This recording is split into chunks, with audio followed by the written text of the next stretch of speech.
খুলনার ডিজিটাল বাংলা ফাউন্ডেশনের নানামুখী কার্যক্রম।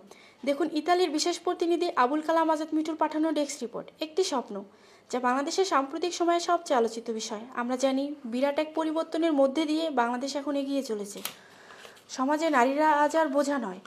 আর সেই লক্ষ্যে খুলনা জেলার দৌলতপুরের ডিজিটাল ফাউন্ডেশন সমাজের সকল নারী উদ্যোক্তাদের ফ্রি তথ্য প্রযুক্তি প্রশিক্ষণের সুযোগ করে দিয়েছে। ইতিমধ্যে শত শত মেয়েরা এই প্রতিষ্ঠান থেকে উন্নত প্রশিক্ষণ গ্রহণ করে দেশে বিদেশের বিভিন্ন প্রতিষ্ঠানে দেশের অর্থনৈতিক উন্নয়নের জন্য কাজ করে চলেছে। কারণ ডিজিটাল ফাউন্ডেশন মনে করে 21 শতকেই বাংলাদেশ সর্বক্ষেত্রে ডিজিটাল বাংলাদেশে পরিণত হবে। তাই এরই ধারাবাহিকতায় ডিজিটাল ফাউন্ডেশন দৌলতপুর খুলনায় শুরু হয়েছে নতুন ভর্তি ও পুরানোদের সমাপনী পরীক্ষার আয়োজন। Ruma, desk news, BMF television.